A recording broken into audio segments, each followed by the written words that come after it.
فلا أقسم بمواقع النجوم وإنه لقسم لو تعلمون عظيم إنه لقرآن كريم في كتاب مكنون لا يمسه إلا المطهرون تنزيل من رب العالمين.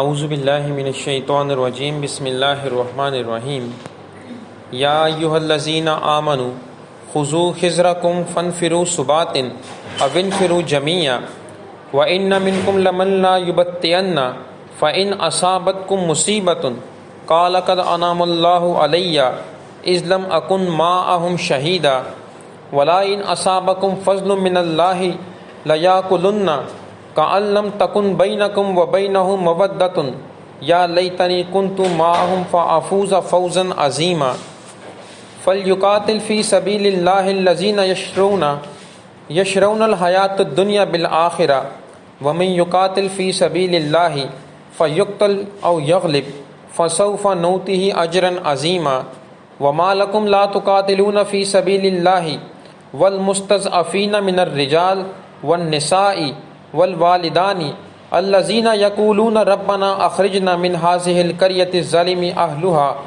واجعل لنا من لدنك ولیا واجعل لنا من لدنك نصيرا الذین آمنوا یقاتلون فی سبیل اللہ والذین کفروا یقاتلون فی سبیل الطاغوت فقاتلوا اولیاء الشیطان ان کید الشیطان کان ضعیفا.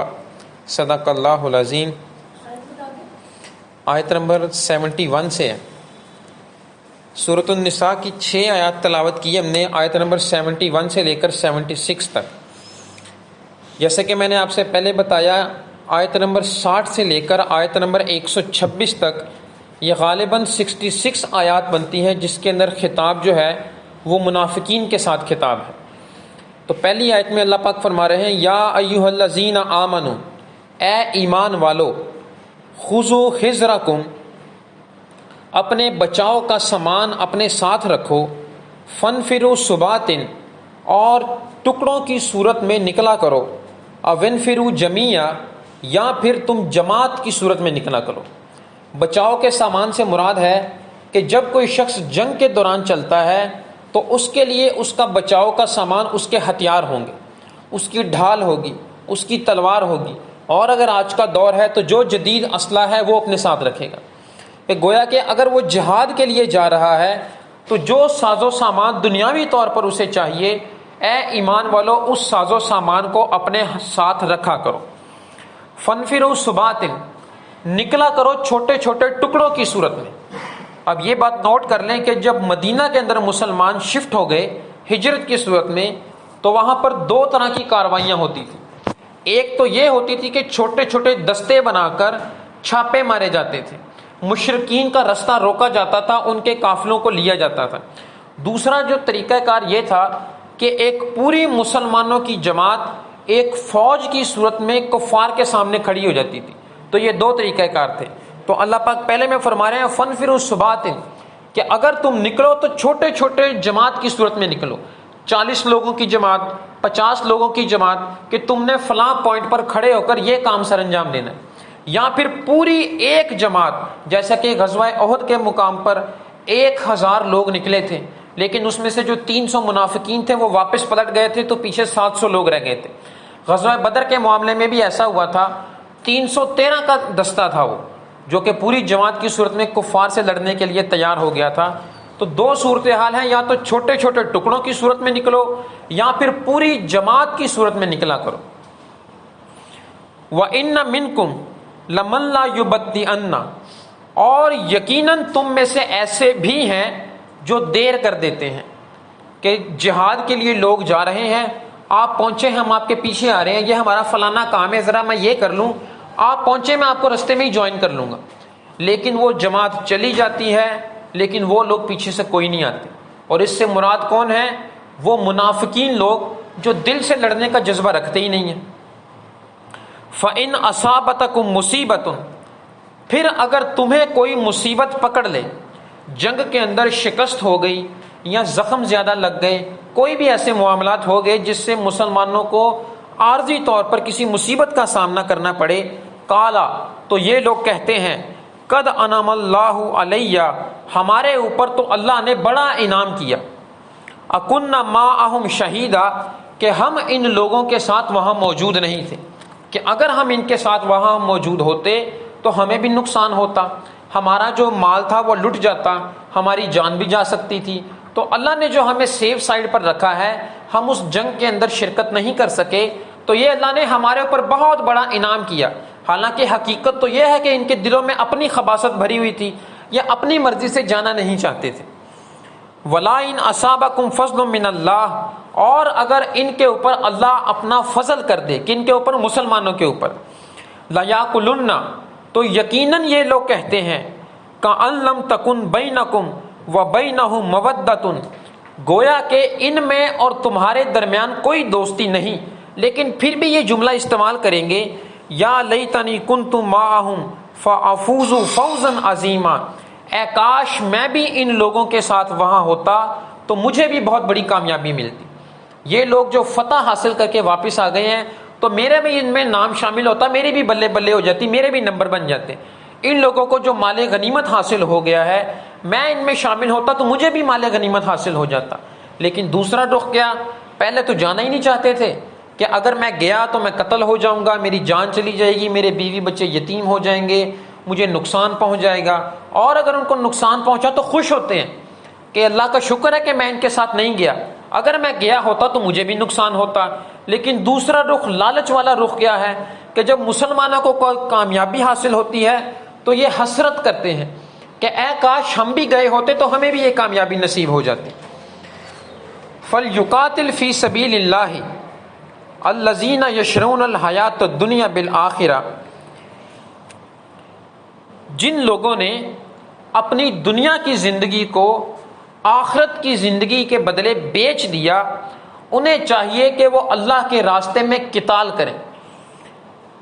وَمَن يُقَاتِلْ فِي سَبِيلِ اللَّهِ، اور جو اللہ کے راستے میں قتال کرتا ہے، فَيُقْتَلْ، پھر وہ قتل ہو جاتا ہے، او یغلب، یا وہ غالب آ جاتا ہے، کیونکہ دو ہی صورتحال ہیں، جب کافر کے ساتھ لڑائی ہو رہی ہے یا تو پھر آپ قتل ہو جاؤ گے یا پھر اسے قتل کر دیے جاؤ گے۔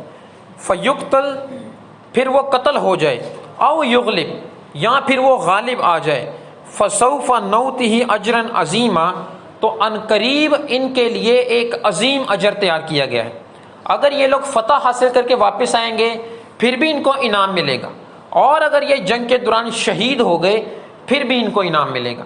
اب یہاں پر ایک لفظ ہے، لفظ استعمال ہوا قتال فی سبیل اللہ، ایک لفظ استعمال ہوتا ہے جہاد فی سبیل اللہ۔ ہمارے معاشرے میں دونوں الفاظ کو ایک ہی زمرے میں گنا جاتا ہے، لیکن ان دونوں الفاظ میں فرق ہے۔ جیسے کہ ہر رسول نبی ہوتا ہے لیکن ہر نبی رسول نہیں ہوتا، ہر مومن مسلمان ہوتا ہے لیکن ہر مسلمان مومن نہیں ہوتا، بالکل اسی طرح سے ہر قتال جہاد ہوتا ہے لیکن ہر جہاد قتال نہیں ہوتا۔ قتال سے مراد ہے جنگ کے اندر کھڑے ہو کر تلوار ہاتھ کے اندر لے کر یا اسلحہ ہاتھ کے اندر لے کر یا خود مر جانا یا دوسرے کو مار دینا، خون بہانا، اس زمرے میں قتال کا لفظ استعمال ہوتا ہے۔ جبکہ جہاد کی مختلف اقسام ہیں۔ اگر آپ اپنے نفس کے ساتھ لڑ رہے ہو، نفس کہتا ہے کہ چلو یار سو جاؤ، آرام کرو، نماز چھوڑو، بعد میں پڑھ لینا، لیکن آپ اس کو دبا کر نماز کے لیے کھڑے ہوتے ہو تو یہ آپ نفس کے ساتھ جہاد کر رہے ہو۔ نفس آپ کو اور بہت سی کام کرنے کی ترغیب دیتا ہے کہ جس کے اندر اسے آسانی ہوتی ہے، لیکن آپ اسے دبا کر اللہ کے راستے میں اگر کھڑے ہو رہے ہو تو یہ بھی ایک جہاد کی قسم ہے۔ تو جہاد جو ہے وہ صرف لڑائی جھگڑے تک محدود نہیں ہے، جہاد کی مختلف اقسام ہیں۔ قتال جو ہے وہ صرف لڑائی جھگڑے تک محدود ہے، جس کے اندر یا تو آپ خود مر جاؤ گے یا دوسرے کو مار دو گے۔ اب جو کافر لوگ ہیں وہ بھی قتال کرتے ہیں، وہ بھی جہاد کرتے ہیں، جو مسلمان لوگ ہیں وہ بھی قتال کرتے ہیں اور وہ بھی جہاد کرتے ہیں، لیکن دونوں کے مقاصد میں فرق ہے۔ وہ جہاد کریں گے شیطان کے راستے میں، اور ایک مسلمان جہاد کرے گا اللہ کے راستے میں۔ سبیل کا فرق ہے، سبیل کے معنی ہوتے ہیں راستہ، جہاد فی سبیل اللہ، اللہ کے راستے میں جہاد، جہاد فی سبیل الشیطان، شیطان کے راستے میں جہاد۔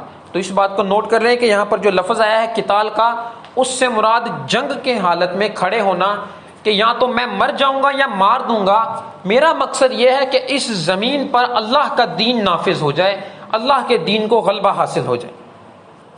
تو اللہ پاک فرما رہے ہیں کہ جن لوگوں نے اپنی دنیا کی زندگی کو بیچ دیا اور اپنی آخرت کی زندگی کو خرید لیا، ان کو تو لازمی چاہیے کہ وہ جہاد کریں، میدان کے اندر اتریں، یا تو خود مر جائیں یا دوسرے کو مار دیں۔ ان کی زندگی کا کوئی دوسرا مقصد نہیں ہونا چاہیے سوائے اس کے کہ اللہ کا دین غالب آ جائے۔ وَمَا لَكُمْ لَا تُقَاتِلُونَ فِي سَبِيلِ اللَّهِ، اور تمہیں کیا ہو گیا کہ تم اللہ کے راستے میں قتال نہیں کرتے۔ وَالْمُسْتَضْعَفِينَ مِنَ الرِّجَالِ، ان لوگوں کے لیے جو مردوں میں سے بوڑھے لوگ ہیں، وَالنِّسَاء، عورتوں کے لیے، وَالْوَالِدَانِ، اور بچوں کے لیے۔ ابھی اس آیت کا پس منظر سمجھ لیجئے۔ جب مکہ سے مسلمان ہجرت کر کے مدینہ شفٹ ہوئے ہیں تو کچھ لوگ ایسے تھے جو مکہ کے اندر رہ گئے تھے، ان میں سے کچھ بوڑھے حضرات تھے، کچھ خواتین تھیں، کچھ چھوٹے بچے تھے۔ مختلف وجوہات ہو سکتی ہیں جس کی وجہ سے وہ نہیں جا سکے۔ عین ممکن ہے کہ انہوں نے روک لیا ہو، کفار نے دبا لیا ہو، یا ان کو راستہ معلوم نہ ہوا ہو، لیکن کچھ لوگ ایسے تھے جو مکہ میں رہ گئے تھے۔ اب مشرکین مکہ کیا کرتے تھے؟ ان لوگوں پر ظلم زیادتی کرتے تھے، مختلف طرح کی تکلیفیں پہنچاتے تھے کہ یہ لوگ کسی طرح اسلام کو چھوڑ کر واپس اپنے بت پرستی کی طرف، ہمارے دین کی طرف لوٹیں۔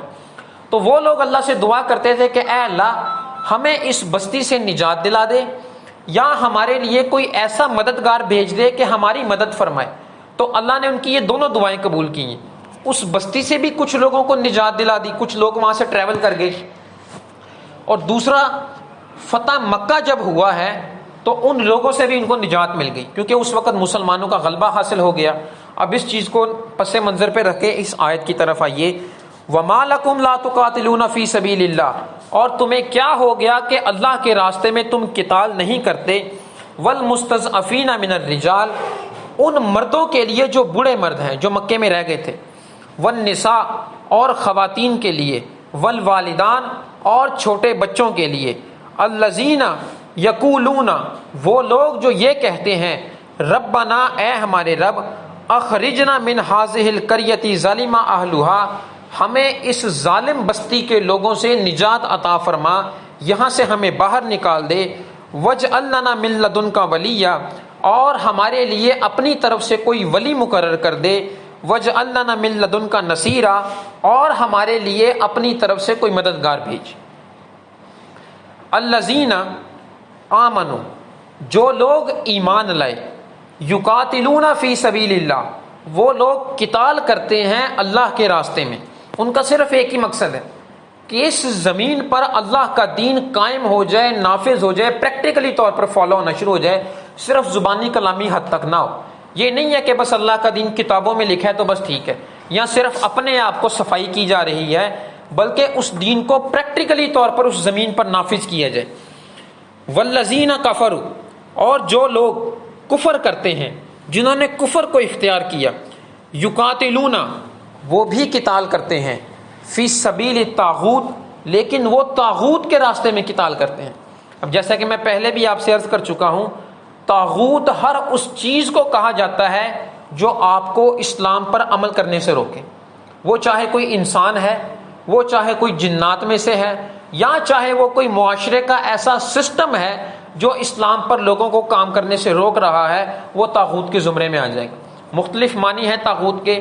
طاغوت کے معنی شیطان کے زمرے میں بھی آتے ہیں۔ طاغوت کا معنی سرکش بھی ہوتا ہے، حد سے بڑا ہوا۔ تو یہاں پر کوئی بھی معنی کیا جا سکتا ہے کہ ایمان والے قتال کرتے ہیں اللہ کے راستے میں، اور جن لوگوں نے کفر اختیار کیا وہ قتال کرتے ہیں سرکش کے لیے، ان لوگوں کے لیے جو حد سے بڑے ہوئے ہیں۔ ان لوگوں کے لیے جو اسلام پر کام کرنے سے لوگوں کو روکتے ہیں، یا پھر شیطان کے لیے، تو یہ سارے معنی مراد ہو سکتے ہیں۔ فقاتلوا اولیاء شیطان، پس تم قتل کرو شیطان کے دوستوں کو۔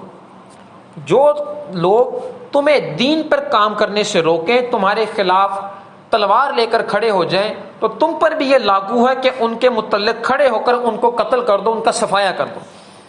ان قید الشیطان کان ضعیفا، بے شک شیطان کی جو چال ہے، اس کا جو فریب ہے، وہ بہت کمزور ہے، انتہائی ضعیف ہے۔ ضعیف کے معنی کمزور کے ہوتے ہیں۔ ہمیں بھی پتہ ہے کہ جب انسان کی عمر 70-80 سال ہو جاتی ہے تو ہم اس کے لیے استعمال کرتے ہیں یہ ضعیف ہو چکا ہے، کمزور ہو چکا ہے۔ تو یہاں بھی ضعیف کے وہی معنی ہے، ضعیف ہاں کمزور۔